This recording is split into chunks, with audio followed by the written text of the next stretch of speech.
Rules ప్రకారమే సంధ్య theatre యాజమాన్యం వ్యవహరించిందని అంటున్న లాయర్లతో ధనరాజ్ ఫేస్ టు ఫేస్. సంచలనంగా మారిన పుష్ప 2 అల్లు అర్జున్ కేసు వ్యవహారంలో ఆయనకు నాంపల్లి కోర్టు 14 రోజుల పాటు రిమాండ్ విధించింది. మరోవైపున చూసినట్టయితే అల్లు అర్జున్ హైకోర్టులో క్వాష్ పిటిషన్ దాఖలు చేయడం జరిగింది. రిమాండ్లో కొనసాగుతున్నటువంటి క్రమంలోనే అల్లు అర్జున్కు హైకోర్టులో మధ్యంతర బెయిల్ రావడం పట్ల ఈ కేసులో చాలా ఇంట్రెస్టింగ్ పాయింట్లు బయటికి రావడం జరిగింది. ఈ కేసును వాదించినటువంటి కరంచంద్ మనతో ఉన్నారు. సార్, మనం చూస్తున్నాం అంటే ఓ వైపున నాంపల్లి కోర్టు 14 రోజుల పాటు రిమాండ్ విధించినటువంటి క్రమంలో మధ్యంతర బెయిల్ అనేది హైకోర్టు ఏ విధంగా ఇచ్చింది? ఫస్ట్ అండ్ ఫార్మోస్ట్ అండి, నేను అల్లు అర్జున్ గారికి అపియర్ అవ్వలేదు. నెంబర్ 1. దానికి ఏదైతే సీనియర్ కౌన్సిల్ నిరంజన్ రెడ్డి గారు అపియర్ అయ్యారు, నేను యాజమాన్యం తరఫు నుంచి అపియర్ అయ్యాను. యాజమాన్యం తరఫు నుంచి కానివ్వండి, అల్లు అర్జున్ తరఫు నుంచి కానివ్వండి, ఈ క్వాష్ పిటిషన్లు 2-3 రోజుల కిందే దాఖలు అవ్వడం జరిగింది. దాఖలు అయిన తర్వాత వీళ్ళు అరెస్ట్ చేసినారు కాబట్టి హైకోర్టుకి ఏదైతుందో పవర్ ఉంది. ఏంది, మేము మా యొక్క పిటిషన్లో స్టే ఆఫ్ అరెస్ట్ అడిగినాం. అంటే అరెస్ట్ చేయకూడదని చెప్పేసి మేము అర్జీ పెట్టుకున్నాము. పిటిషన్ పెండింగ్ ఉన్నప్పుడు ఏదైతే అరెస్ట్ చేసినారు కాబట్టి ఈ యొక్క పిటిషన్స్ని ఇంటరిమ్ పిటిషన్స్ ఈ యొక్క అప్లికేషన్స్లో మేము స్పష్టంగా చెప్పడం ఏమైందంటే ఏదైతే సెక్షన్స్ ఇన్వోక్ చేసినారో 105 సెక్షన్ ఏంటంటే culpable homicide not amounting to murder, అది అప్లై కాదు, అది అట్రాక్ట్ కాదని చెప్పేసి మేము ప్రథమమైన వాదన. ఆ వాదనతో హైకోర్టు ప్రైమా ఫేసే ఏకీభవించిన తర్వాత వీళ్ళు అరెస్ట్ అయినారు కాబట్టి వీళ్ళకి సెక్షన్స్ వర్తించవు కాబట్టి అర్నబ్ గోస్వామి కేసుని ఉదాహరణగా తీసుకొని అరెస్ట్ అయినా కూడా ఇంటరిమ్ బెయిల్ ఇచ్చే అధికారం కోర్టులకు ఉంటుంది కాబట్టి కొన్ని ఎక్సెప్షనల్ సర్కమ్స్టాన్సెస్లో యాంటిసిపేటరీ బెయిల్ ఇంటరిమ్ బెయిల్ ఇవ్వడం జరిగింది.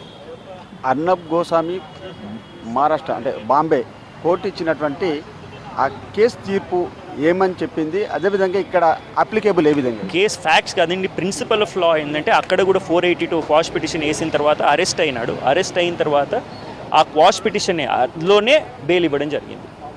అయితే ఇప్పుడు చూస్తున్న మనం 105తో పాటు 118 2 సెక్షనబుల్ కింద కూడా రిమాండ్ విధించడం జరిగింది కదా.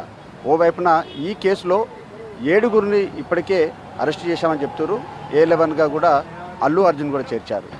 మొత్తం ఈ ప్రాసెస్ సంబంధించిన వ్యవహారంలో ఇప్పటికే ఓవైపున పబ్లిక్ ప్రాసిక్యూటరు మీ వాదనలను అభ్యంతరం చెప్పడం జరిగింది. మరోవైపున మీరేమో ఆయనకు బెయిల్ ఇవ్వాలని చెప్పింది. మీ ఇద్దరి మధ్య ఆర్గ్యుమెంట్స్ ఏ విధంగా ఏంటండి? పబ్లిక్ ప్రాసిక్యూటర్ ఆయన ఏదైతే హీస్ ఫర్ ద ప్రాసిక్యూషన్ ఆయన వాదనలు ఆయన వినిపించినాడు, డిఫెన్స్ వాదనలు మేము వినిపించినాము. అల్టిమేట్లీ ఏదైతుందో కోర్టు ఏదైతుందో మా వ్యూస్తో ఏకభవించిన తర్వాత ఇంటరిమ్ బెయిల్ ఇవ్వడం జరిగింది. ఆయన వర్జన్ ఏంటి అంటే ఆయన ఆబ్వియస్లీ వీళ్ళు కారకులు కాబట్టి వీళ్ళకి బెయిల్ ఇవ్వకూడదు అని చెప్పేసి ఆయన యొక్క వాదన. మా వాదన ఏంటంటే ఈ సెక్షన్స్ ఏవైతే ఇన్వోక్ చేసినారో ఇవి అట్రాక్ట్ కావు కాబట్టి మాది ఏదైతే అరెస్ట్ ఆపేయాలి, ఎవరైతే అరెస్ట్ అవ్వలేదో అరెస్ట్ ఆపేయాలని, ఎవరైతే అరెస్ట్ అయినారో వాళ్ళకి ఇంటరిమ్ బెయిల్ ఇవ్వాలని చెప్పడం జరిగింది. అయితే ఇప్పుడు హైకోర్టులో ఇచ్చినటువంటి ఇంటరిమ్ బెయిల్కు ఏ విధమైనటువంటి కండిషన్స్ ఇచ్చింది, ఏమని అంటే ప్రస్తుతానికి ఏదైతుందో ఈరోజు ఫ్రైడే ఈవినింగ్ సహజంగా బెయిల్ ఇచ్చినప్పుడు ఏదైతుందో కన్సర్న్ మెజిస్ట్రేట్ దగ్గరికి వెళ్ళేసి మేము షూరిటీలు జమ చేస్తాము. కానీ ఇది ఎక్సెప్షనల్ సర్కమ్స్టాన్స్ కాబట్టి రేపు సెకండ్ సాటర్డే మేము చేయలేము కాబట్టి ఏదైతే సూపరింటెండెంట్ ఉంటాడో ఆయన దగ్గరనే పర్సనల్ బాండ్ 50,000తో ఇవ్వమని చెప్పడం జరిగింది. దాంతోపాటు ఇన్వెస్టిగేషన్ దర్యాప్తు కోఆపరేట్ చేయాలి నెంబర్ 1. నెంబర్ 2 ఏదైతే విట్నెసెస్ని కానీ ఎవరిని కానీ ఇన్ఫ్లుయెన్స్ చేయకూడదు, బెదిరించకూడదు అని చెప్పడం జరిగింది. ఇంకా అంటే ఆయన ఏమైనా దేశం విడిచి వెళ్ళొద్దు ఇలాంటి ఏమైనా పాస్పోర్ట్ ఏమైనా?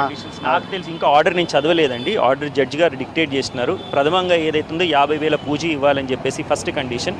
సెకండ్ కండిషన్ ఏదైతుందో ఇన్వెస్టిగేషన్తో కోఆపరేట్ చేయాలి, విట్నెసెస్ని థ్రెటన్ చేయొద్దు, ఇన్ఫ్లుయెన్స్ చేయొద్దని. మిగతా ఏమైనా కండిషన్స్ ఉంటే ఆర్డర్ అప్లోడ్ అయిన తర్వాత తెలుస్తుంది.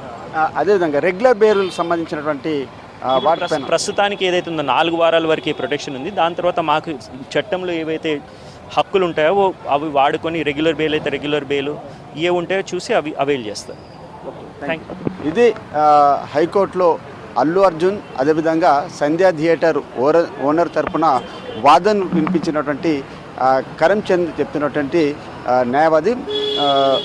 కెమెరామెన్ రమేష్తో ధనరాజ్, హైకోర్టు నుంచి.